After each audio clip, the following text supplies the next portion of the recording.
Why do so many games have tanks, healers, and DPS? Tank, healer, damage dealer.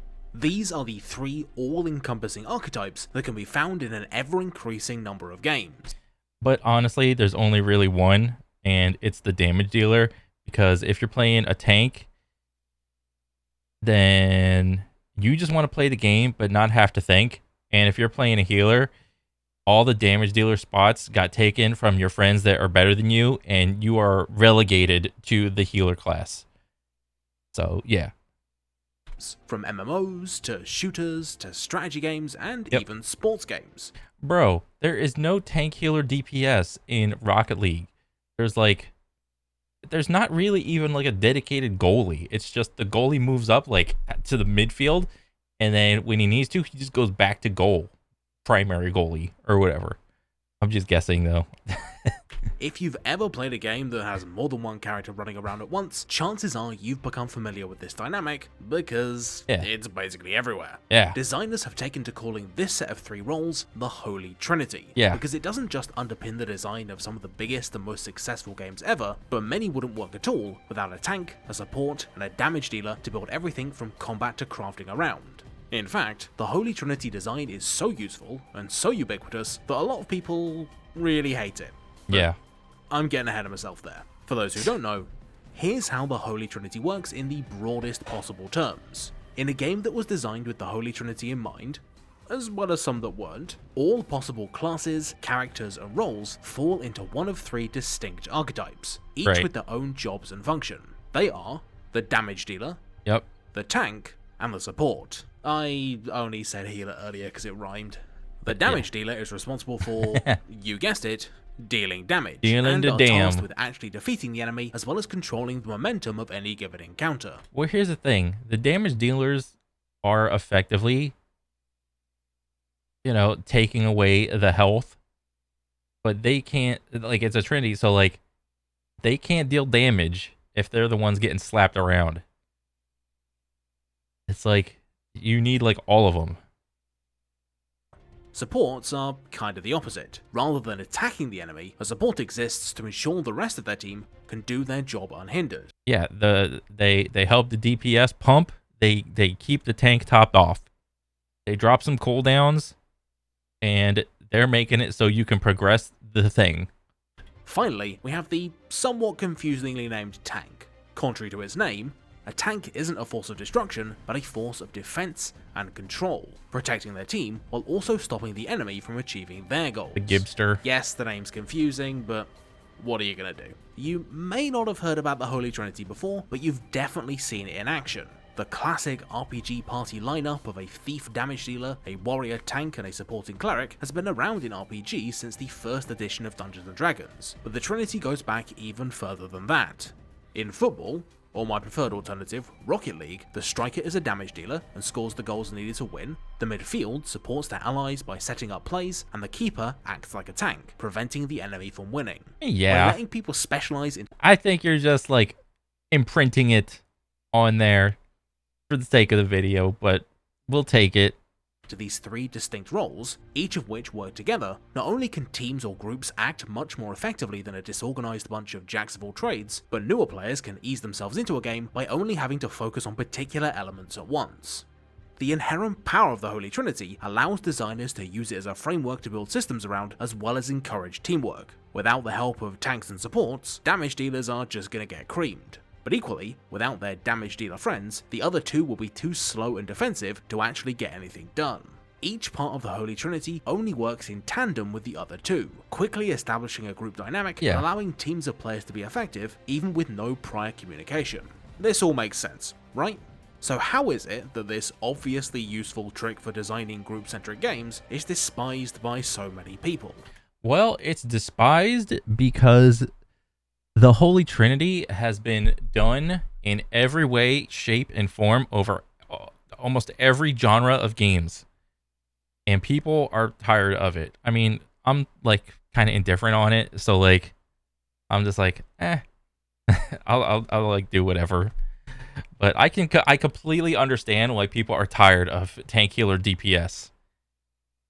You can't go 5 minutes on the subreddit for an MMO or a hero shooter without seeing a bunch of people complaining about how healers suck and are boring, or that tanks are overpowered, or that their particular... Bro, you think Mercy is trash because you can't hit her when she jumps up, alright? Get good, kid. playstyle isn't viable anymore, and it's all the... What? I will burn Blizzard to the ground. Give Bastion 300% everything, buff and abolish the Holy Trinity. Coming for medicine. You thought I was bluffing about Jeff Kaplan, didn't you? So my demands or face the consequences. Angry face. Angry sad face. Oh, man. Holy Trinity's fault. While a certain amount of this can be attributed to internet complaining, the Trinity does have one major weakness, and it's a doozy. If anything, the Holy Trinity is a bit too effective, and this can have all kinds of negative consequences. Well, here's the thing. When devs do a game where there's like the Holy Trinity, there's like an intended gameplay loop where if those like mechanics are actually executed in the desired way or the intended way, it's made it so that like the players playing it should complete the content. But if there's ever a time where it's like, if it's like a really team-based game where it's like PvP or something, and there's like a Holy Trinity and it doesn't work, it's because it was like a teamwork dynamic thing. You know, it was a skill issue thing. And that's the trouble of like Holy Trinity and like PvP. When it's like PvE based, I mean, to some degree, it is still like a skill thing or whatever, but it's different when it's like a PvP thing. But we'll get to Overwatch later. In the meantime, let's take a look at World of Warcraft as an example. Oh boy. It's one of the games that really popularized this school of design, with talent trees that allow players to dedicate themselves to a single role, and stuff like the at the time incredibly innovative aggro system that made it much easier to get an enemy to focus on a single player. The Holy Trinity is deeply baked into WoW's core design, and that's something that's still visible today. Despite the fact that there are 12 classes with an average of 3 specializations apiece, they all slot neatly into a part of the Holy Trinity, with most classes having access to 2 of the 3 Holy Trinity archetypes. Because every specialization has precisely one job to do, it leads to a lot of homogenization of class and encounter design. Tanks never need to actually do much damage because they have 10 times the threat generation of other specs simply by virtue of being a tank. They only need to keep enemies occupied and survive, so their entire toolset is dedicated to damage reduction, stuns, and taunts, which are important, Don't die, but not all that fun to use if it's all you're doing. Support only need to buff and heal, so they spend most battles playing health bar whack-a-mole because they can't meaningfully contribute in any other way. Well, they can't contribute to taking away the HP from the boss. They contribute in other meaningful ways by keeping everybody alive, all right? Because the DPS is too stupid to pay attention to mechanics to get out of the fire, all right? There it is. And damage dealers' only job is to do as much damage as possible as fast as they can. Yep. Damage, damage, damage. That's going to be the third bullet point. It's going to be damage. There's going to be no hint or inkling or reference to dodging mechanics. All right. That's not going to be in there. So that means the DPS doesn't have to do it. They only have to deal damage. Leading to them spamming the same completely optimized... Oh, there it is. What I say I call it. Damage, damage, damage. Do not dodge mechanics. You stay in the fire and you're good. All right. Just leave this up. That's what the support's there for. They're supposed to heal you. All right. And if you die, it's the healer's fault. Easy. Rotations through every battle, often without worrying about positioning or survivability. Yeah, exactly. Blame the tank, blame the support. You know, if you died to like a cleave, tank was facing him the wrong way. If you died to like some shit on the ground, it's like the healer, you weren't healing me enough. All right. That's what it is. That's the other guy's job. Because the Holy Trinity is so strictly enforced in World of Warcraft, every encounter is designed around these very narrow roles, it leads to a gradual erasure of individual playstyles. Class toolsets are either very sparse and utilitarian, or stuffed with a bunch of irrelevant junk that doesn't help them do their job, and thus... What? This is, again, like, this is like the keybind setup or whatever, and this is very real. Normal buttons, right there, 1, 2, 3, 4, or whatever. If I'm feeling fancy, there's like some cooldowns or whatever. And all this stuff in the red, this is like utility. All right. This is like, this one situation rised up and I hit one of these buttons in the red. Feels useless, even if it is fun to use. If some of a damage dealer's kit takes the form of some weird utility skills that don't directly increase their damage, then they're instantly less valuable than one that only does the single job they're required to do. Yeah. Over time, this leads to all classes of a given archetype feeling more or less the same, because they're only ever judged by a single metric. In effect, if the Holy Trinity is allowed to become too powerful, it begins to suffocate everything that doesn't directly support it. The gravitational pull of the Holy Trinity can also extend to single-player content, which is annoying because he's using a shooter as an example. And shooters, you don't tank and heal on DPS as a shooter, alright? Everybody's a damage dealer in the shooter. In Outriders, a looty shooty game with a tank class, a support class, and 2 flavors of damage dealer, I made the mistake. I did pay attention to Outriders when it initially came out. But then I watched like the gameplay, and I actually forgot like why this game dropped off. I have no idea. Was the game pay to win or something? I got no idea. Of picking the Technomancer, the support. The game, from my understanding, it was supposed to be like Gears, but with like Gears of War, but with Warframe. Like Warframe meets Gears of War, like looty shooty, grindy, but Gears mechanics. So I don't know what happened to it. The game is built around combat that rewards aggression and quick close quarters skirmishes. Unfortunately, by virtue of being a support class, all I had were heals, fire support abilities, and buffs to sniper damage. This led to some fairly boring gameplay where I just sorta hid behind my summonable turrets, waiting for my one damage dealing ability to come off cooldown, because my health and damage were too low to play the game as intended, and half my skills weren't very useful against packs of melee boys who were clearly intended to be handled by a tank. Now, you might be saying at this point, well, if the Holy Trinity style of design doesn't work for a game, then the developers don't have to use it, right? And if the players don't want to be pigeonholed into a particular strategy, then they can come up with their own one, with blackjack and hookers. The thing is, escaping the influence of the Holy Trinity can be harder than you'd expect. Guild Wars 2, for example, was designed to explicitly defy the usual class archetypes, giving everyone the ability to heal and requiring that all players dodge enemy attacks.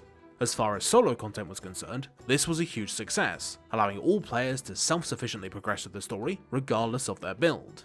However, when Dungeons and the later raid content was introduced, it was a different story. In spite of the devs, when the big content comes out, everybody just falls in line. What's the meta, boys? Who can withstand the boss's attacks with the most ease? Who can do the most healing for the most effectiveness? And who can do, oh, this dude's got a damage meter down here. Who can do the most damage on the meter? Best efforts, players naturally gravitated into the archetypal roles because having dedicated healers and dedicated tanks was still more efficient, as it allowed everyone else to focus on damage, allowing for quicker and more reliable clears. Even if the game lacked an aggro system and in many ways outright resisted this kind of playstyle, the Holy Trinity still made itself known, and probably not for the better. This of course begs the question of what can actually be done about this? If the Holy Trinity is going to be a factor in any game that involves multiple roles and will assert itself whether we want to or not, how can designers stop virtually every game from feeling the same, and how does this create different gameplay experiences? Well, the easiest way to change the ways that the Holy Trinity can manifest is to alter the relative power of its components, drastically shifting how various strategies and team dynamics form. For example, in Fire Emblem, as well as many other tactics games, enemies have 2 defensive stats. In this case, defense, which resists physical damage, and resistance, which defends against magical damage. Alright. Hang on. This is a fairly substantial nerf to damage dealers, as units usually only deal one type of damage, meaning they'll only be effective against roughly half of units. Not only does this help to mitigate players relying on a single unkillable mega unit, but it also creates some interesting tactical play where assigning units against appropriate enemies can drastically increase their effectiveness, and countering enemy forces correctly requires you to be constantly cycling your tanks so your big armored boys don't get obliterated by a few spells. Altering the power of various parts of the Trinity can also work asymmetrically. In the Total War Warhammer games, Certain factions, like the dwarves, have incredibly well defended but slow armies that prioritize tanking over dealing damage, meaning that you've got to find a way to break their formation or draw them out if you want to win. Similarly, the Vampire Counts and Tomb Kings sport powerful support units in the form of their heroes and magic ghost cars, giving their units insane buffs. This means that playing as an undead faction is often less about directly crushing the enemy and more about protecting your leader, because if they die, your army will crumble. Literally. Of course, that's not to say that one character can only ever embody a single role. Many games have hybrid classes that can perform more than one job in the Trinity. Not only does this give players more to do, but it can also encourage more dynamic team interactions as players cooperate and compete organically rather than just working off a script. In Deep Rock Galactic, for example, no individual class is the tank, support, or the damage dealer. This is yet another time where I am hearing nothing but good things about Deep Rock Galactic. Instead, all of them are capable of outputting decent damage, they all have some sort of defensive crowd control in the form of terrain manipulation, slowing grenades or deployable shields, and they all possess some form of support, like powerful flares, platforms, or zip lines. This creates some fantastic team play as players shift organically between different roles depending on the situation, ensuring that encounters always feel fresh and the group dynamic never stagnates, because clever use of everyone's entire toolset is needed to win. This is a great point, giving each individual class just different tools for different situations, whereas World of Warcraft is, just your standard tankular DPS. I think this one's is like way more engaging. Of course, this is just stretching and manipulating the Holy Trinity to get more interesting results. How can games actually try to move beyond it? Well, the key to conquering the Holy Trinity lies in understanding what it really represents. Namely, the three different kinds of interaction that any one player needs to worry about. Ally to enemy, enemy to ally, and ally to ally. If you're a Ooh, I like this. This is interesting. Ally to ally, ally to enemy, enemy to ally. Or how about enemy to self and enemy to ally?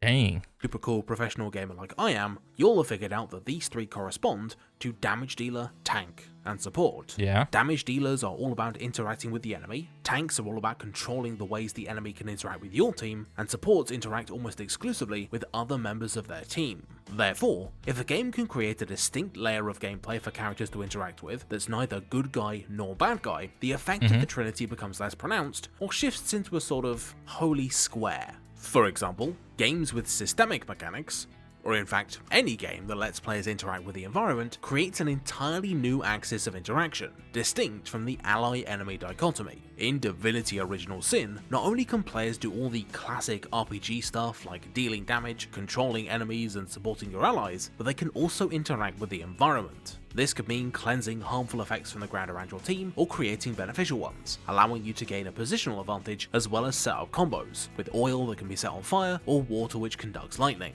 A character focused around terrain manipulation, teleporting objects around, and creating elemental surfaces plays the game in a fundamentally different way to the classical archetypes, because their primary vector of interaction is with the environment rather than enemies or players, as they struggle for map control and longer-term tactical advantages. So it turns into like, instead of tankular DPS, it's like rock, paper, scissors now.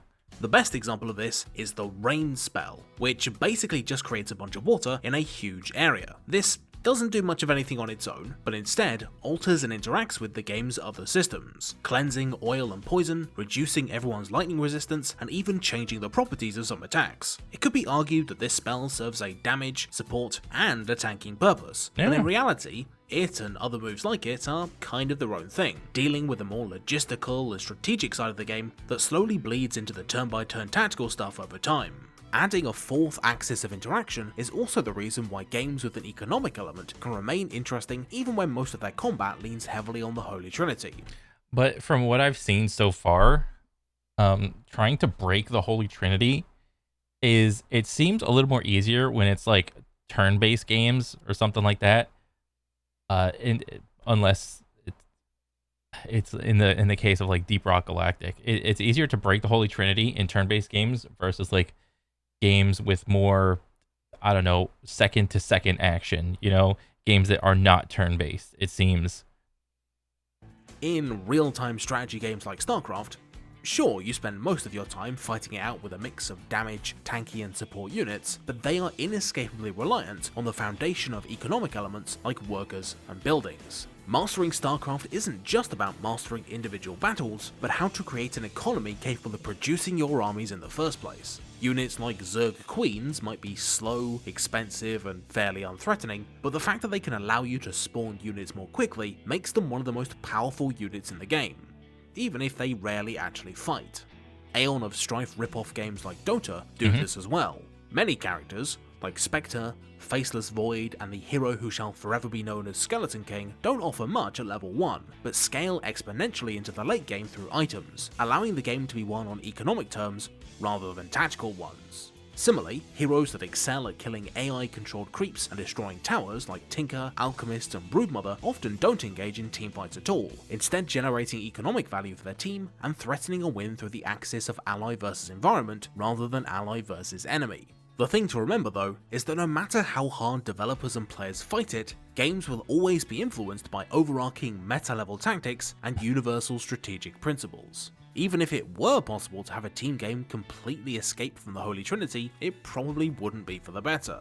Compare Fortnite, which has almost no formal trinity, to Apex Legends, which has a medium strength one, with each character and their abilities falling loosely into one of the 3 roles. As a result, teamfights in Fortnite are mostly uncoordinated free-for-alls where everyone just— Bro, the team fights in Apex are just as uncoordinated, alright? No. Apex, it's just as uncoordinated. sort of does their own thing and hopes for the best. But in Apex, characters have clearly defined roles and it leads to much more interesting team play. Support characters like Crypto can scout ahead and help the team plan out an ambush, tanky characters like Gibraltar can lay down covering fire while the team advances, and aggressive damage dealers like Fuse can lay the smackdown. Simply by suggesting roles to players and giving them abilities that require teamwork to make the most of, sophisticated tactics can evolve naturally, and it wouldn't be possible without considering the Holy Trinity. Similarly, finding ways to make the restrictions imposed by high-level strategies interesting can lead to some incredibly unique and compelling design. In turn-based games, for example, going first is almost always better as it gives you control over the pace of the game. So, rather than give one player an advantage, many tabletop games, like 5 Tribes, allow you to bid against other players for priority on the turn order, turning a balance problem into an interesting strategic part of play that forces you to weigh up control over the game. What the heck game is this? With economic benefit. High-level strategies like the Holy Trinity exist for a very good reason. They're a fantastic scaffolding for both developers— Bro, was there a stat that was like APM, like actions per minute, when like play that forces you to weigh up control over the game with economic benefit. High-level strat— Bro, look at this. Is this like modern StarCraft where they have an APM meter? I don't like army count, workers, gas, mineral supply. There's an APM stat. Oh my god. That's new to me. Strategies like the Holy Trinity exist for a very good reason. They're a fantastic scaffolding for both developers and players to build from, allowing them to create something unique, rooted in a formula that always works. These sorts of strategies only become a problem when they stop acting as a guide and a foundation and instead begin to restrict how games can be designed and played. Nintendo might have a rock-solid 4-step formula for designing levels, but ones that follow the steps without adding any extra texture are some of the most forgettable. And Telltale might have stumbled onto a great narrative structure in the form of branching and reconverging paths. Kenny will remember that, yeah. But once we figured out that our choices don't really matter and all the games were structured in the same way, the illusion was forever broken. Similarly, in the case of Overwatch, yet another Blizzard game with a Trinity addiction— yeah, Blizzard is completely at fault for leaning on the Holy Trinity design way too much. Characters were originally sorted into 4 categories, with damage dealers split into offense and defense. This encouraged players— Defensive damage dealer? What? players to focus more on taking and holding objectives through a combination of the two, rather than on just murdering each other. However, the pull of the Holy Trinity was too strong, and players insisted on playing both offense and defense characters like straight up aggressive damage dealers, outright ignoring characters who could play more defensively, provide map awareness, or use their mobility to their advantage. Instead of continuing to push their intended playstyle, Blizzard gradually backed down until they merged both roles into a single massive group. While this is what players wanted, I think Overwatch is less unique for it. With so many interesting characters like the stealthy Disabler Sombra, the teleporting Symmetra, and my beautiful child Bastion, permanently relegated to the realms of total uselessness because they were designed for a game that, in effect, doesn't really exist anymore. The games that use the Holy Trinity best are the ones that add to it or mess around with it in order to give us familiar gameplay in a brand new context, and the ones that use it badly sacrifice their interesting gameplay in order to strengthen the boring tank support damage dealer dynamic that we've seen a million times before. I guess what I'm saying, kids, is that the Bible is kinda like the original World of Warcraft.